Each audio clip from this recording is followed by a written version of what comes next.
París, martes 16 de abril de 2019. La capital se despierta atónita tras una noche de horror. El día anterior, Notre Dame de París, la emblemática catedral de 850 años, sufrió el incendio más devastador de su historia. Unas imágenes de inusual violencia dieron la vuelta al mundo. Había, literalmente, una tormenta de fuego sobre Notre Dame de París. Cuando la flecha cayó, fue la primera señal visible de que algo se había perdido para siempre. Pero más allá de las imágenes que vimos todos, ¿qué pasó realmente? Os proponemos una vista al corazón del incendio. Yo me dije, mira bien tu catedral, porque la cosa no pinta bien. ¿Qué procedimientos tecnológicos utilizaron los bomberos para combatir el fuego? El robot entró en la iglesia, en la sala, para atacar el fuego. ¿Por qué desde su construcción la catedral se concibió para resistir al fuego? La bóveda de piedra servía como cortafuegos, manteniendo eficazmente los dos espacios separados. ¿A qué obstáculos técnicos tuvieron que hacer frente los soldados del fuego? Es el barrio más antiguo de París y las calles son estrechas, así que no hay muchas bocas de incendio.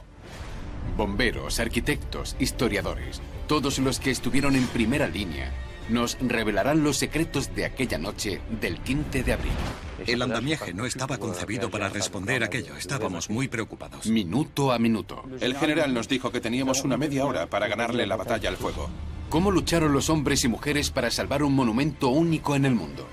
Era el incendio de sus carreras y puede que del siglo. Es historia de Francia. He aquí los secretos del incendio de Notre Dame de París. Una catástrofe fuera de control.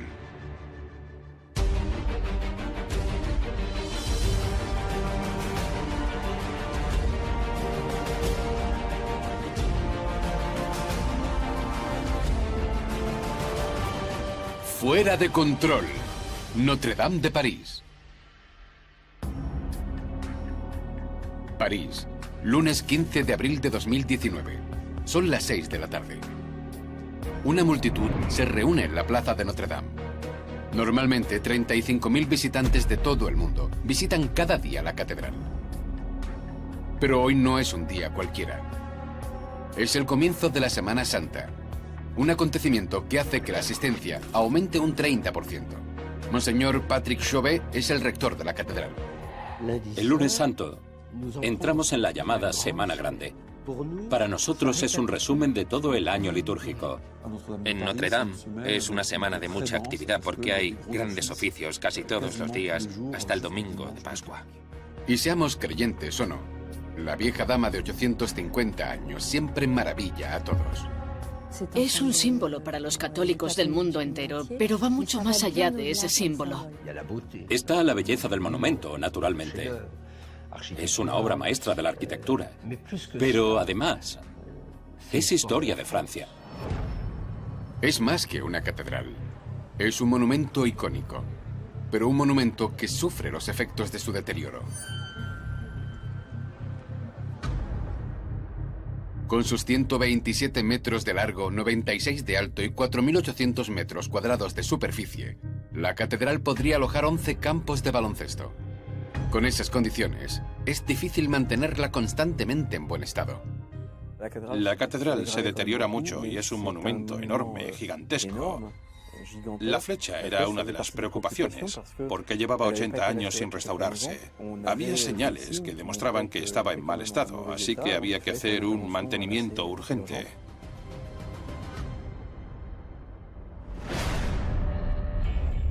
Son las 6:10. La misa está a punto de empezar. El público entra en el recinto de la catedral. 50 metros más arriba, los obreros están terminando su jornada laboral. Hace 6 meses que Notre Dame está inmersa en una gigantesca obra para restaurar el techado y sobre todo la flecha, esa parte que se eleva en el centro del edificio. Todo empezó con el montaje de un andamiaje de excepción, una ardua tarea confiada a la sociedad de Julien Levray. Él sabe que trabajar en Notre Dame supondrá un momento importante en su carrera. Notre Dame es una de esas estructuras excepcionales. Cuando tienes la posibilidad de trabajar en un monumento como Notre Dame, y sobre todo en un símbolo como la flecha, es un auténtico placer, es un honor y una gran oportunidad. 6:15. Empieza la misa. Hay 700 personas en la nave de la catedral. De momento, no hay nada fuera de lo normal. El 15 de abril, como todas las tardes, se celebran primero las vísperas a las 17:45 y después la misa a las 18:15.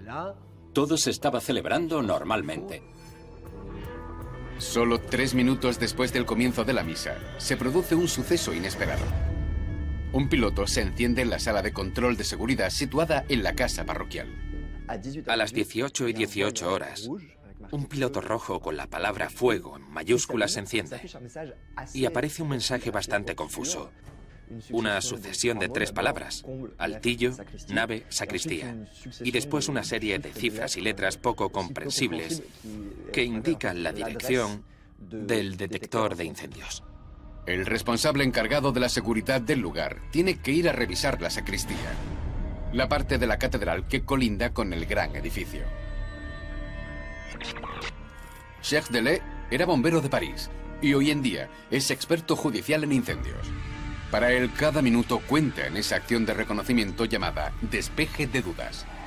Cuando aparece el humo, el detector lo nota y envía una información a un panel de señalización. Este panel tiene una numeración, una dirección, y podemos ir a reconocer el lugar, es decir, ver si realmente ha habido daños o no, y así salir de dudas. Solo tenemos 5 minutos, pero esos 5 minutos nos permiten ir hasta el lugar y avisar a la sala de control de seguridad de si hay que pedir ayuda o no. 18:25 horas. 7 minutos después de que sonara la primera alerta, el agente de seguridad no ve nada anormal en la sacristía. A las 18:25 horas, el guardia de la catedral coge su walkie-talkie y dice: he comprobado la zona y no he visto nada. Para mí, no hay ningún fuego que reportar. 18:35 horas. En Notre Dame, la situación parece estar bajo control. Pero por seguridad, las 700 personas de la misa son evacuadas mientras se busca el origen del problema.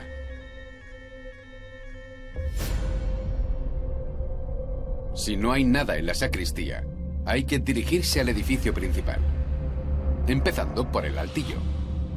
El agente de seguridad sube los 300 escalones que le separan de lo alto de la catedral.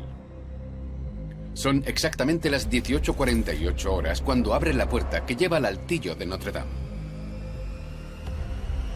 En ese instante descubre lo inimaginable.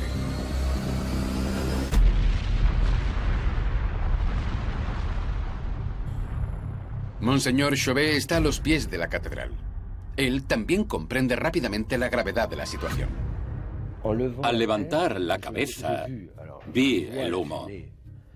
Pero también vi que el incendio se estaba extendiendo rápidamente y ya se veían las llamas. Bajo la famosa flecha, una columna de fuego está destruyendo la estructura. Un incendio que puede volverse rápidamente incontrolable debido a la naturaleza de esa estructura. Se le llama el bosque. 1.300 vigas de roble, 21 hectáreas de árboles, el equivalente a 30 campos de fútbol, fueron necesarias para su fabricación. Un incendio en el altillo ya es complejo de por sí, pero ahí además tenemos unas dimensiones fuera de lo común.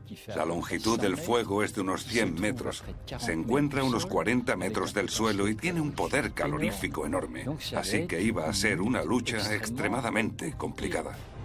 Pero eso no es todo.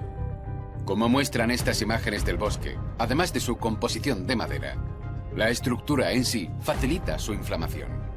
Hay una densidad de vigas muy importante y no hay ningún compartimentaje en el interior. Así que, en caso de incendio, el fuego ocuparía muy rápidamente todo el volumen del altillo. Las 7 en punto.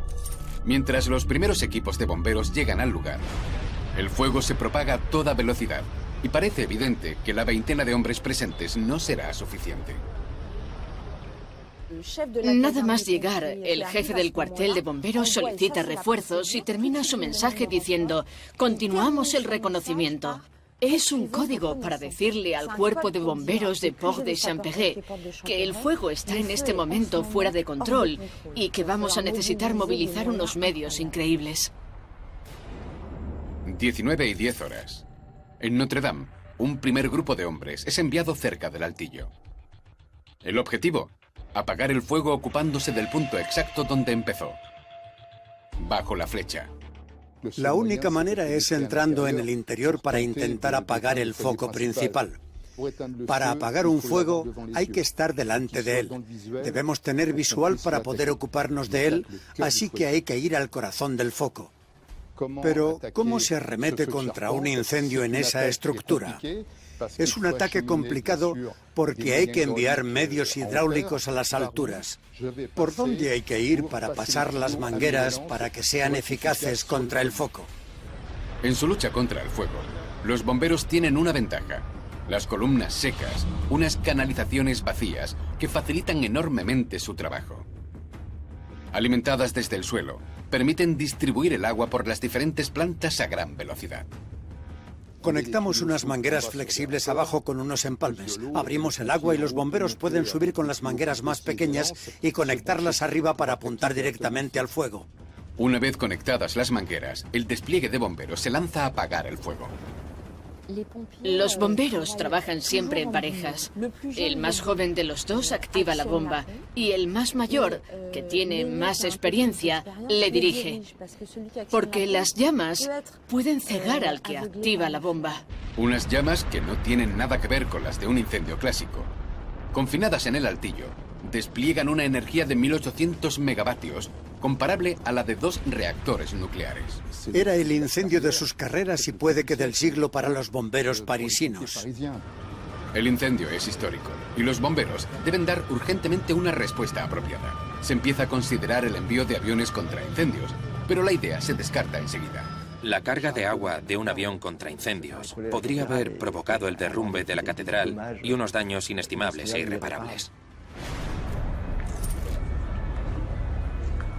19:20 horas. Pese a la lucha, los bomberos ven cómo el fuego avanza.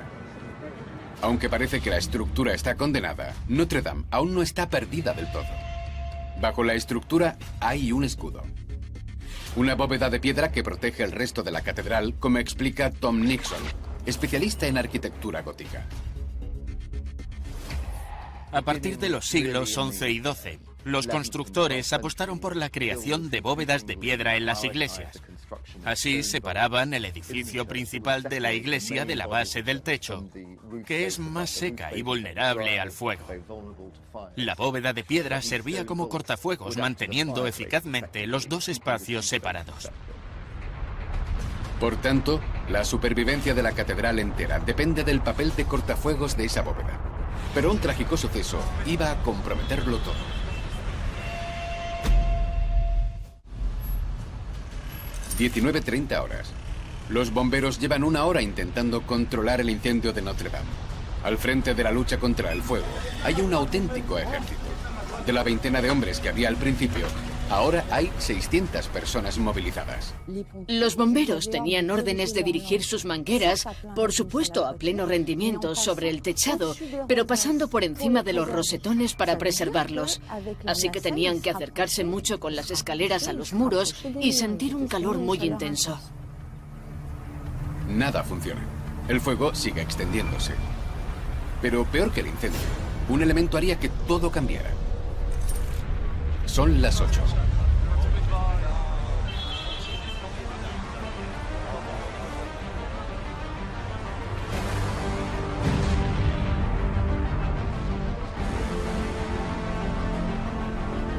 Con su caída, la famosa flecha de Viollet-le-Duc recuerda a todos que es muy posible que Notre Dame desaparezca completamente. Lo que cayó fue la mitad. Vemos que la flecha se parte en dos y cae. Oí los gritos de la gente que tenía a mi alrededor. Fue un momento de pánico. Y yo me dije, mira bien tu catedral, porque la cosa no pinta bien.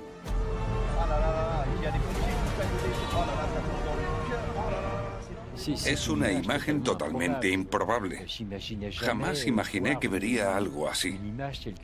Notre Dame estaba considerada como un edificio por encima de todos los demás. Cuando la flecha cayó, fue la primera señal visible de que algo se había perdido para siempre.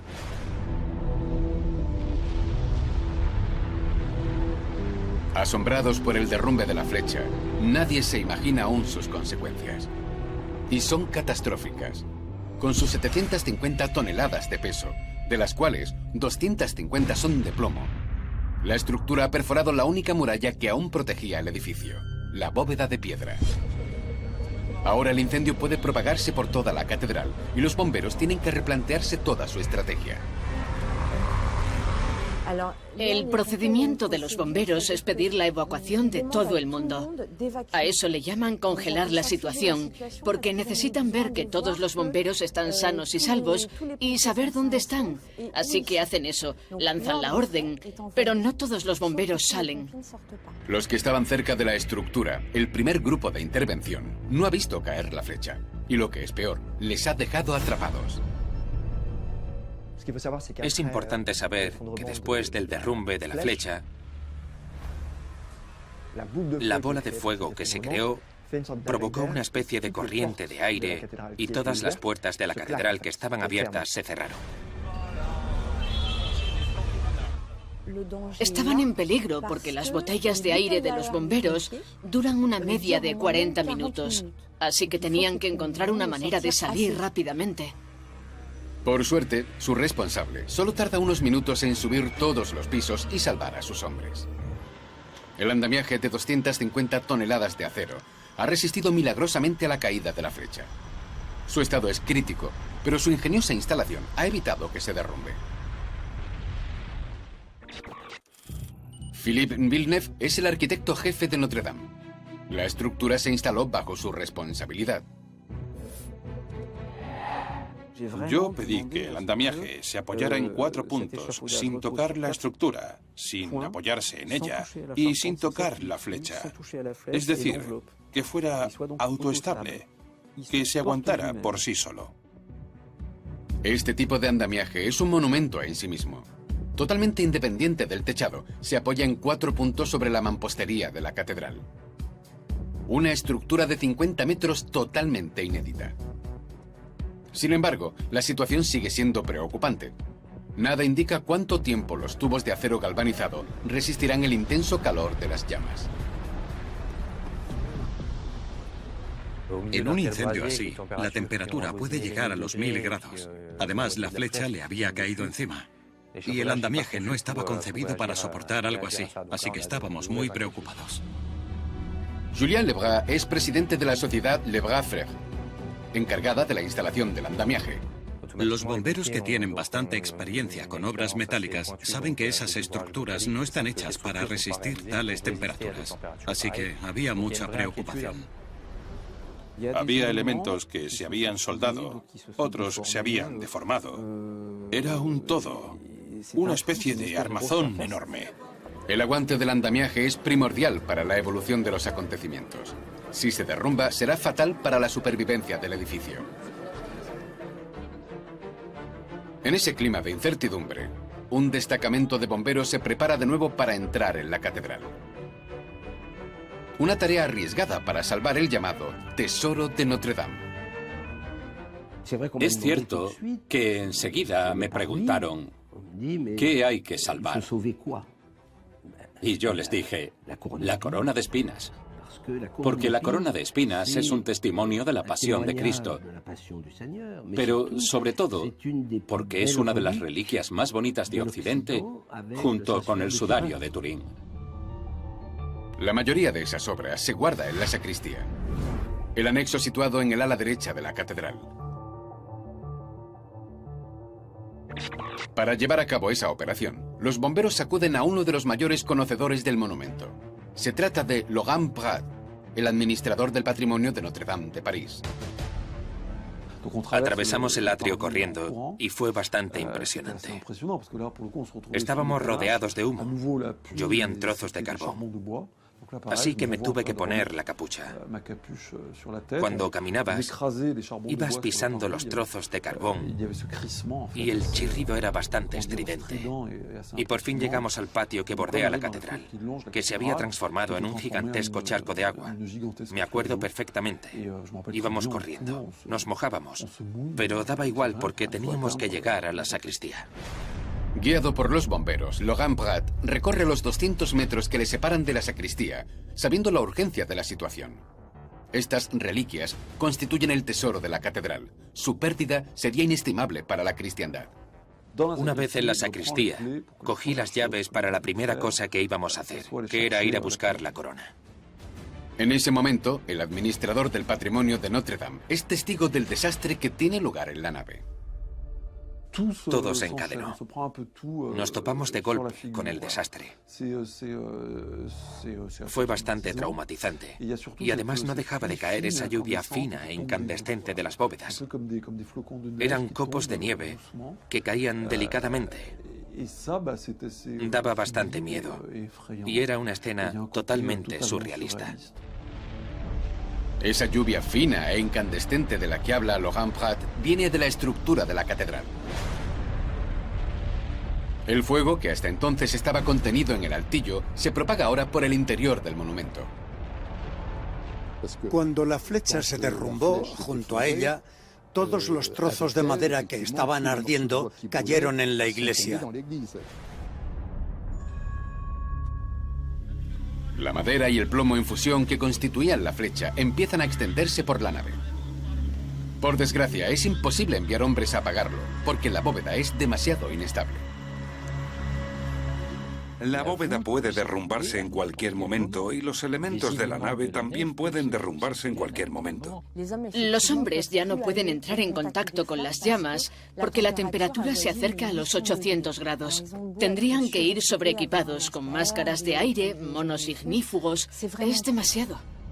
Para sustituir a los hombres, los bomberos solo tienen una opción, la única, el robot Colossus. Ese robot sirve para apagar incendios y también para proporcionar información por medio de cámaras. Así se evita que los hombres tengan que entrar en una zona de riesgo como esta, donde ha habido un derrumbe. En entornos hostiles como este, esta máquina es la única que puede enfrentarse a las llamas. He aquí las imágenes del robot Colossus. Lleva 2 años en servicio y es una gran ventaja para los bomberos. Es capaz de transportar material, de aportar información visual gracias a su cámara térmica. Y sobre todo, de rociar las llamas a una velocidad de 3000 litros por minuto. Paralelamente a la acción del robot Colossus, Logan Prat y la veintena de hombres encargados de salvar las obras han conseguido dejarlas con seguridad en el Ayuntamiento de París. Sin embargo, nada saldrá según lo previsto. Los soldados del fuego tendrán que transigir con un nuevo elemento, en este caso meteorológico. Son las 8:15. Hace más de 1 hora que los bomberos intentan apagar el incendio. En el atrio de Notre Dame se plantean nuevas cuestiones. ¿Cómo evolucionará el fuego ante esa nueva circunstancia meteorológica que va a entrar en juego? ¿Y cómo le harán frente los bomberos? Lo peor de la noche es el viento del este, porque empuja constantemente a las llamas del techado hacia las torres. En el incendio de Notre Dame, el viento tuvo un papel importante, porque lanzaba las brasas y las llamas sobre la torre norte. Nada más enterarse del incendio, René Don, bombero retirado, se desplazó a Notre Dame. Él desarrolló, junto al equipo de bomberos, el diseño operacional. René Don y otro diseñador entregaron varios diseños a los generales, y lo que infirieron les llamó la atención. Había un nuevo foco de incendio en el que nadie había reparado. Durante horas, las llamas habían estado lamiendo las torres.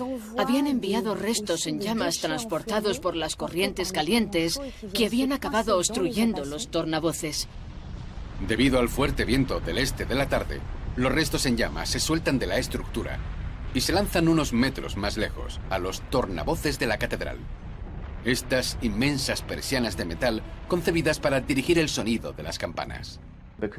Como la torre está expuesta al viento por todos sus lados, el fuego puede propagarse muy rápidamente. Lo que me heló la sangre fue cuando levanté la vista hacia las torres y vi el resplandor de las llamas detrás de las persianas.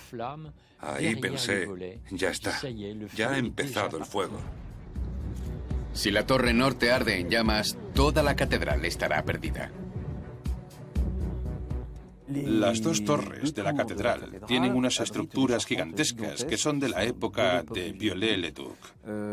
La torre norte tiene 8 campanas.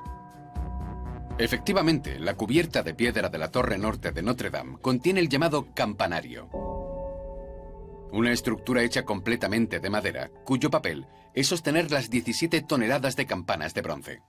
En total, mide 30 metros de alto, el equivalente a un piso de 8 plantas. Tenemos toda una estructura de madera que ocupa cada torre y que está destinada a desunir la parte en piedra de la torre, las campanas, para que puedan sonar al vuelo. Cuando las campanas se mueven, hay unos movimientos imperceptibles, unas vibraciones que no deben transmitirse a la mampostería.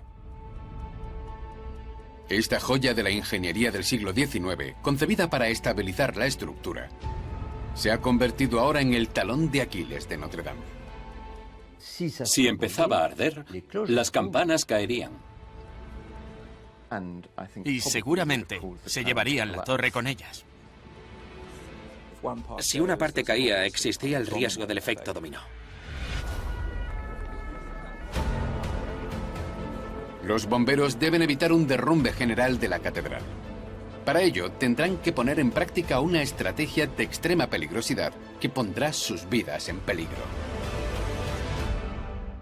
Estamos siguiendo una situación terrible. Esta noche, la Catedral de Notre Dame de París está totalmente envuelta en llamas. Son las 8:30. Ya hace 2 horas que arde la emblemática catedral. Todo el mundo tiene la vista fija en París. Pese a la tensión mediática que rodea al suceso, nada desestabiliza la estrategia de los bomberos. Están a punto de tomar una de las decisiones más difíciles de la tarde: abandonar la protección de la estructura. Los bomberos tienen su propio vocabulario y a eso se le llama hacer la parte del fuego. Es decir, cuando aceptas perder una parte para preservar el resto. Es decir, eso se ha perdido. Si no queremos perder el resto, debemos concentrar nuestros esfuerzos en una cosa. Por tanto, retirada general. Se sacrifica la estructura, ya no se puede salvar. Está completamente incendiada. Así que es absurdo intentar apagarla. Lo que hay que hacer es anticipar la progresión del incendio y localizar lo que aún se puede salvar. Por eso concentran todas las mangueras para aislar las torres. Los bomberos implementan entonces una operación especial llamada cortina de agua.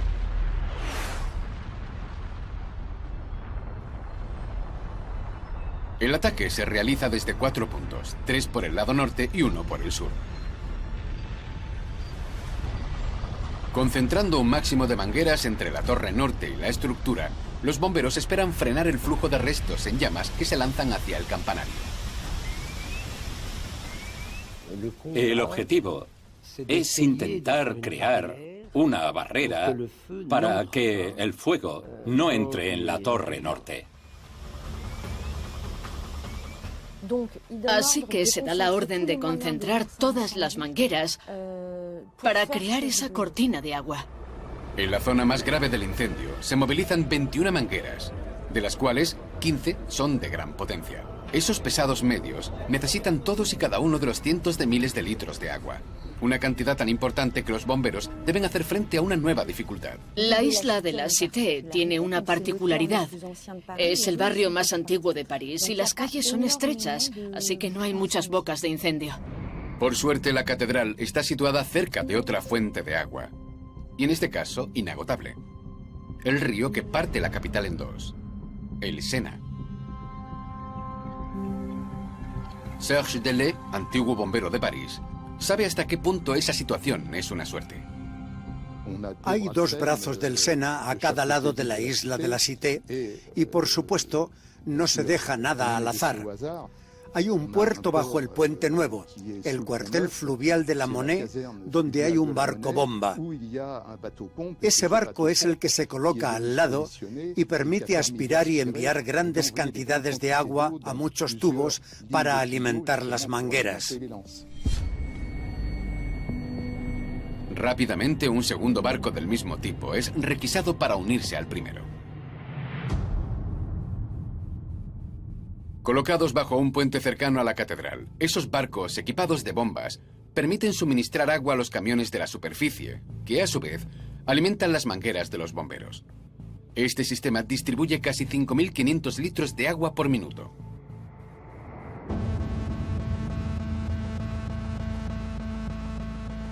La bomba del barco envía agua por unos tubos de gran diámetro. Esos tubos alimentan unas máquinas de la superficie y a partir de esas máquinas, que también tienen sus propias bombas para liberar la presión, se envía el agua a unas mangueras un poco más pequeñas que alimentan las mangueras de los bomberos.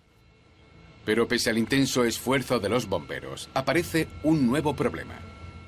Con un incendio de esa magnitud, el general Gallet dijo a posteriori que hubieran necesitado 100 mangueras, pero como las calles son estrechas, solo pudieron usar una veintena.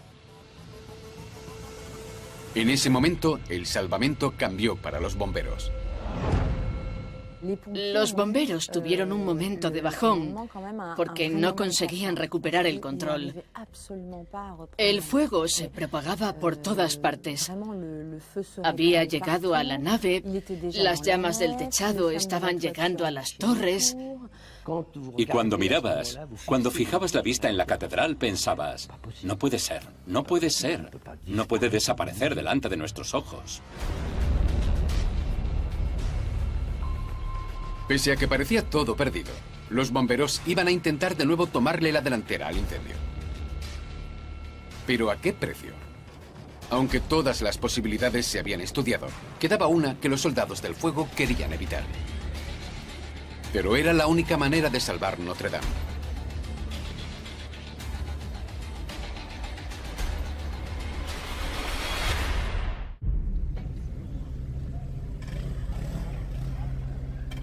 Son las 8:35. La tensión en Notre Dame está en su punto máximo. Los bomberos no pueden detener la propagación del fuego en la torre norte. En ese clima de tensión extrema, el presidente de la República, Emmanuel Macron, llega al lugar. Cuando llegó el presidente Macron, su presencia demostraba que estábamos viviendo un drama nacional. A partir de ese momento, él mismo empezó a interactuar con el general Gallet para decidir el siguiente paso. Un pequeño grupo compuesto por personalidades políticas se dirige a una sala de la prefectura de policía, situada justo delante de la catedral. Franck Riester, ministro de Cultura, y Monseñor Chauvet forman parte de la comitiva presidencial. El general Gallet, al mando de las operaciones de la intervención, informa de la situación al jefe del Estado. Estábamos en un despacho. El general Gallet puso un folio sobre la mesa y se puso a dibujar. Era como si estuviéramos en un campo de batalla y el general diera las órdenes. Y lo que hizo fue explicarle la situación al presidente Macron, cómo avanzaba el fuego y los riesgos que había. Rápidamente, el jefe de operaciones explica la que considera que es la operación de la última oportunidad. Y tomó una decisión difícil. Tomó la decisión de enviar a unos hombres a la Torre Norte, que era la más afectada, para luchar de cerca contra el fuego. Creo que es la única opción que nos queda. La decisión fue, vamos allá, vamos allá. El general nos dijo, señor presidente de la República, tenemos una media hora para ganarle la batalla al fuego. Si al cabo de media hora no conseguimos apagar el fuego que está empezando en la Torre Norte, podríamos perder toda Notre Dame. Paralelamente, en el atrio está teniendo lugar otra reunión, la del general Gontier, con el equipo que se prepara para entrar en la catedral. Les está explicando los riesgos y se asegura de algo primordial, su consentimiento. Intentaba asegurarse de que los hombres lo habían entendido bien y les preguntó, ¿vamos o no? Hacer esa pregunta es muy importante, porque los hombres no pueden subir con miedo. Si suben con miedo, cometerán errores y podrían morir.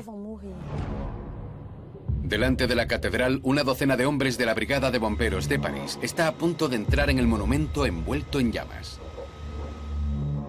La torre norte estaba empezando a arder. Había demasiadas escaleras hasta llegar arriba. Las campanas podían caerse. Para evitar riesgos, subirían por la torre sur. La operación se divide en dos fases. La primera obliga a los bomberos a subir los 322 peldaños de la escalera de caracol de la torre sur. Un ascenso largo y peligroso de 60 metros hasta llegar a la terraza entre las dos torres. Si se incendiaba todo, no habría retirada fácil. Además, los bomberos llevaban 20 kilos de material a la espalda, más la manguera. Así que era muy arriesgado. En la segunda fase, los bomberos conectan 6 mangueras, desenrollándolas por la fachada hasta un camión situado directamente en el atrio. Después, un pequeño batallón de hombres prosigue la ascensión hasta entrar en el campanario de la torre. Entraron a las 20:58 horas y vieron las vigas en llamas un poco por encima de las campanas. Había que entrar. Y una vez dentro te encuentras con un laberinto que parece más un andamiaje de madera que otra cosa. Hay unas pequeñas escaleras de madera. De hecho, uno de los bomberos se quedó atrapado por culpa del equipo de respiración. Eso demuestra el poco espacio que hay allí dentro. Era una auténtica operación comando, la que tuvieron que llevar a cabo.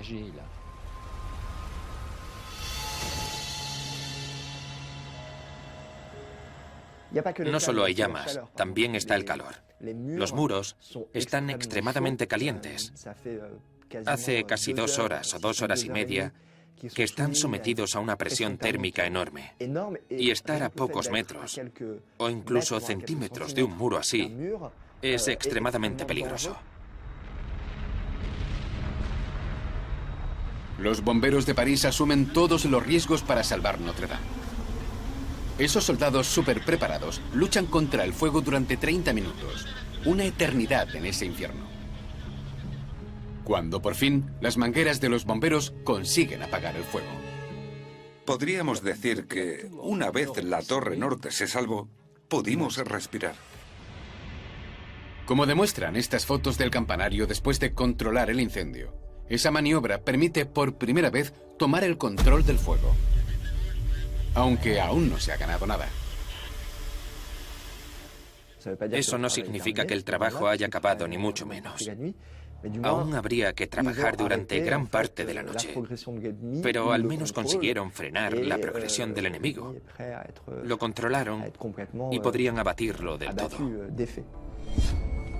Son las 11 de la noche. Tras 5 horas de incendio, la presión vuelve al atrio. El jefe del Estado anuncia la victoria de los bomberos sobre el fuego. Lo peor se ha evitado, aunque la batalla aún no se ha ganado del todo. Las próximas horas serán difíciles.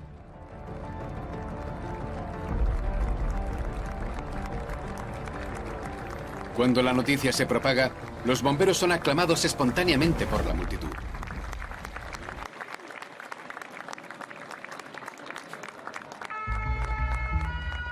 Los soldados del fuego siguen con su trabajo, pero el incendio ya no es su principal preocupación. La catedral magullada sigue en pie, pero ¿durante cuánto tiempo? Los ingenieros y los arquitectos responsables del monumento están preocupados por su estabilidad. No sabemos si las bóvedas se van a caer, si van a resistir. No sabemos hasta dónde va a llegar la catástrofe. Sabía que no había acabado, que el fuego se hubiera controlado. No significaba que hubiera acabado. Martes 16 de abril. Son las 7 de la mañana. Descubrimos una catedral considerablemente dañada. El fuego ha dejado tras él los restos de una intensa lucha. Su aspecto exterior es testigo del violento incendio que acaba de sufrir.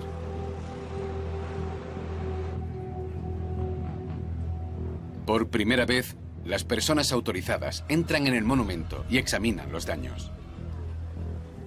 Descubrí 2 enormes agujeros en la bóveda. Vimos parte de la estructura en el suelo. Vimos la flecha que había caído en el interior. Los rastros que ha dejado atrás el incendio inquietan y plantean preguntas a los especialistas.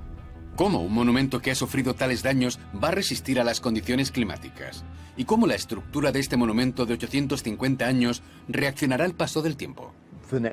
Al día siguiente, no sabíamos si la estructura aguantaría sin techo, porque ya no estaba protegida. No sabíamos lo que podría pasar en caso de intemperie. Para Philippe Villeneuve, el arquitecto jefe, había que localizar rápidamente las partes del monumento más afectadas por el incendio. Mi trabajo de ese día fue precisamente evaluar el resultado de la catástrofe. Es lo que me pidieron enseguida. Efectivamente, habría que estabilizar los 3 frontones de la catedral, esos elementos de mampostería que delimitan el techado de Notre Dame. Al estar originalmente fijados a la estructura, ahora son susceptibles de caer en cualquier momento. Grandes medios son puestos a disposición del arquitecto, como la grúa más grande de Europa, que es enviada a la obra para levantar inmensas estructuras de madera que sirven para equilibrar los frontones. Para contener los frontones necesitábamos unos puntales, pero esos puntales tenían que apoyarse sobre algo. Ya no había bóveda, no había suelo, no había nada. Así que teníamos que crear un suelo. Lo que hicimos fue colocar unas vigas con la grúa encima de los muros. Así creamos un suelo y sobre ese suelo colocamos unas medias cerchas triangulares apoyadas en el frontón para que no pudieran moverse. Había que traer madera. Había que apuntalarlo todo. Había que retirar las estatuas más pesadas. Era dantesco. Pero esos trabajos son solo el comienzo de una larga lista. Los daños son tan numerosos que el monumento estará largos años en restauración. Casi 80 obreros trabajan en él cada día. Después tendremos que darnos cuenta del alcance de los daños, porque hoy en día no somos conscientes todavía, como el estado de la piedra, por ejemplo. Así que habrá que hacer un estudio que llevará mucho tiempo. Notre Dame sigue en pie. Fue una catástrofe, pero hay esperanza. Y la esperanza es la reconstrucción. Será muy larga sin duda, pero tenemos la esperanza de que Notre Dame volverá a ser como antes. Hoy en día los retos son múltiples. Al fundirse el plomo presente en la estructura y la flecha, este se infiltró por casi toda la catedral y provocó una parada parcial de los trabajos durante 3 semanas en el verano de 2019. Aunque magullada, la vieja dama sigue de pie.